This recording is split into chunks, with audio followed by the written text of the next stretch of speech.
Hey everyone, my name is Katie Ressler and I'm a licensed counselor and grief healer. And I'm going to be talking to you this week about the different phases of grief. Now, I wouldn't be doing a very good job if I didn't explain what grief really is. 2020 has taught us a lot about the definition of grief. So when you look in the dictionary, it tends to be linked to death or loss of someone or something. And yes, grief shows up, and we know it very well, when we've lost a family member or friend or pet. But it also shows up at other times.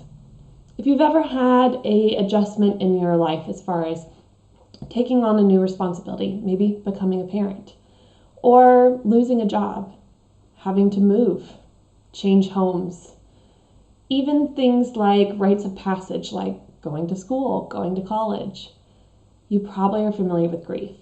The issue is we tend to not associate all those feelings we're having during that time with grief. We think, oh, we're just adjusting.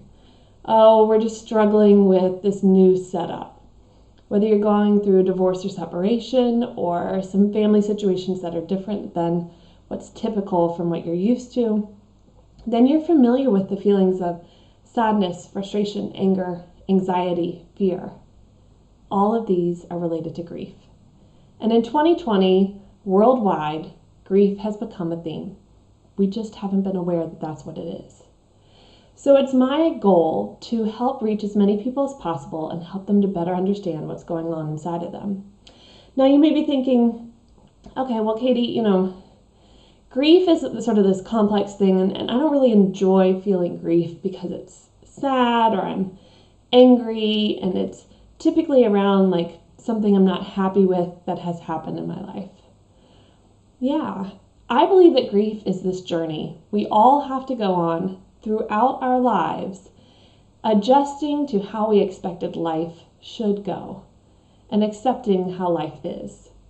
So if we look at that definition, we see there's a lot of times in our life where we're going to experience grief. And it can be uncomfortable. And it can be unsettling. But I hope over the next several days you start to learn that grief isn't something you need to run from, that it's actually a really healthy and natural process in our lives, in all of our lives, that if we lean into, if we actually go on that journey of, we grow and we get into healthier and better places. It's when we try to avoid it and run from it that we tend to run into problems like addiction, or filling our schedule and burning ourselves out, or having issues in our relationships. So today we're going to be talking about one of the phases of grief. Now there are now 6 phases of grief that are noted. Okay, why are there phases of grief? Well, initially Dr. Kubler-Ross found that when people found out that they were terminally ill and were going to die, there were particular phases that they all went through.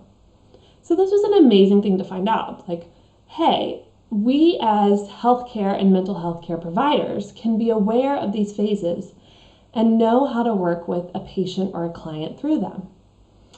But then there were other therapists and psychologists who said, wait. The family members and friends of the people who find out that they're going to die are going through these stages too. And even others said, it's not always about death. There are other times where we experience grief, and these phases are relevant. So Dr. Kubler-Ross agreed and said, you're right, we'll start to shift it as these are the phases of grief. So now we have these phases of grief. And what was really cool is Dr. Kubler-Ross had a little mentee under her named David Kessler. And maybe you're familiar with his work as well. But after Dr. Kubler-Ross died, David Kessler continued her work with grief. And he recently, this past year, published a book called Finding Meaning, in which he founded the 6th stage of grief that many of us as counselors have known was there, but it just was never fully acknowledged. So we'll be talking about that at the end of this week as well. Now, these phases of grief are not phases you go through 1, 2, 3, 4, 5, 6, and done. I wish it was so. Believe me. I lost my mom 2 years ago suddenly, without any warning, and then in the following year had 2 miscarriages. it was devastating because I didn't understand why all of this was happening to me. It was really easy to get into that victim mentality. Why is this occurring to me? I'm a good person. I do these good things, and yet all this loss and death is around me. It's outside of me, and it's inside of me. I really struggled to understand how to work through all of this. And there were days where I was angry, and I was sad, and then I was in denial, and then I had acceptance, and I found my meaning, and then I started bargaining, and then I went back to denial, and then anger again. So you see, the phases aren't something that you just go through in a systematic way and then you're done. It's part of the journey, and it's something that we fluidly go through. So as you hear about these phases, I want you to think about times in your life where you have gone through this phase. And remember, just because you've entered one and exited out or ended it, doesn't mean it won't come back. And that's not a bad thing. It doesn't mean you did anything wrong or you didn't go through that part of the journey correctly. It's a natural part of us adjusting to, this isn't the way we thought life would go. These aren't the things we thought would happen to us or our friends or our family members. It's us having to let go of our control in some ways. So, today's phase is denial. And I would say most of us know this phase.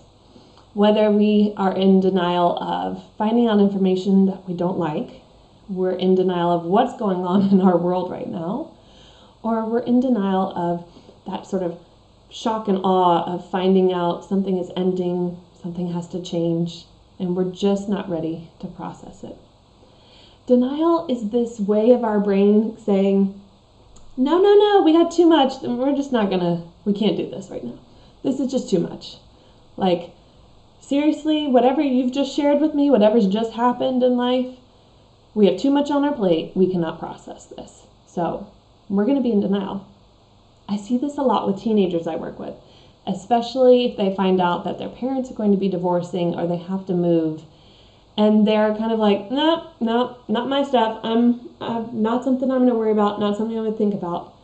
They still have issues and they struggle internally, but thinking-wise, as far as their mind, they're in denial.